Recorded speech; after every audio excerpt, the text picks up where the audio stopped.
السلام علیکم ورحمۃ اللہ تعالی وبرکاتہ۔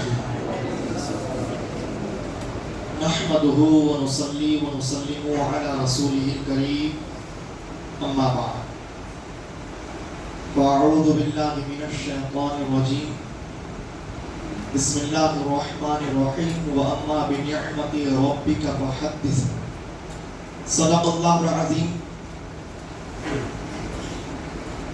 جیزان گرامی وقار دارالعلوم گلشن اجمیر کے طلبہ کرام، ہم سب کی یہ مشترکہ خوش نصیبی ہے کہ ہماری نگاہوں کے سامنے الجامعۃ الاشرفیہ مبارک پور ازہر ہند کے صدر المدرسین حضرت العلامہ استاذی و استاذ العلماء والفقہاء جامع معقولات و منقولات حضرت علامہ مفتی بدر عالم صاحب قبلہ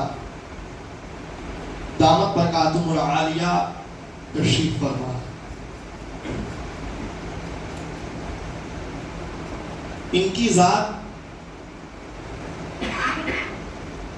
عالم اسلام میں کسی تعارف کا محتاج نہیں۔ آنے والے زمانے میں جب آپ عمر کی کسی منزل کو پہنچیں گے تو فخر سے کہیں گے کہ ہم نے حضور بدر الفقہاء کو اپنی آنکھوں سے دیکھا۔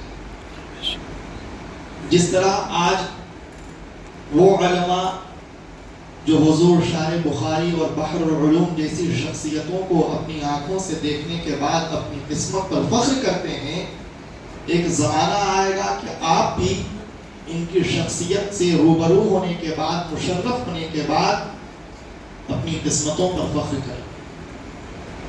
یہ حضور والا کا ہم پر احسان بالائے احسان کہ تشریف لائے اور دارالعلوم گلشن اجمیر کو اپنے قدوم میمنت لزوم سے اوج ثریا پر پہنچا دیا۔ میرے عزیز طلبہ، ہم سب حضرت ہی کی بارگاہ کے فیضیاب ہیں۔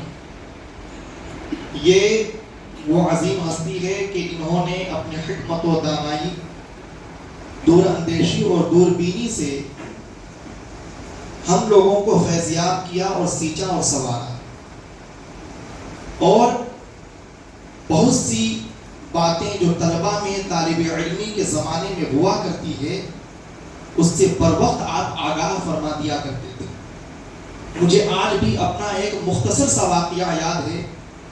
جامعہ اشرفیہ مبارک پور میں عرس حافظ ملت کے موقع سے جماعت خامسہ میں مجھے خطاب کرنے کا موقع میسر آیا، اور یہ میری سعادت مندی کہ حضور والا عرس حافظ ملت کے موقع سے میری تقریر کے دوران جامعہ اشرفیہ کے اسٹیج پر رونق افروز ہوئے۔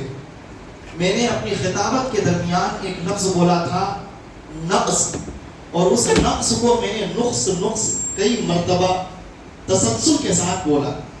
جب میں تقریر کر کے بیٹھا تو حضرت نے میری حوصلہ افزائی بھی کی اور نشاندہی فرماتے ہوئے کہا کہ بیٹا یہ نقص نہیں ہے، نقص ہے۔ تو یہ وہ اساتذہ کرام ہیں ہمارے، یہ وہ عظیم ہستی ہے جنہوں نے ہم لوگوں کی بروقت اصلاح کی، اور اصلاح کرنے کے بعد حوصلہ افزائی کے ساتھ ہم لوگوں کو بہت سی باریک چیزوں کی طرف اشارہ اور رہنمائی کرتے ہوئے چلے گئے۔ آج ہند و پاک کے اندر جامعہ اشرفیہ مبارک پور سے 40 سال کے عرصے میں جتنے علماء کرام نکلے ہیں ان میں سے اکثر نہیں بلکہ 90% وہ علماء ہیں جو حضرت کے خوشاچی ہیں اور حضرت کی بارگاہ کے فیض یافتہ ہیں۔ آج ہندوستان کے اندر جتنے مرکزی ادارے پائے جاتے ہیں اہل سنت و جماعت کے شہروں میں، صوبائی استر پر، دیہات میں، ان میں اکثر و بیشتر یا تو آپ کے تلامذہ یا تلامذہ کے تلامذہ یا ان کے تلامذہ موجود ہیں۔ تو میں سمجھتا ہوں یہ آپ سب کی مشترکہ خوش نصیبی ہے کہ حضرت ہمارے درمیان ہمیں فیضیاب کرنے کے لیے تشریف لائے۔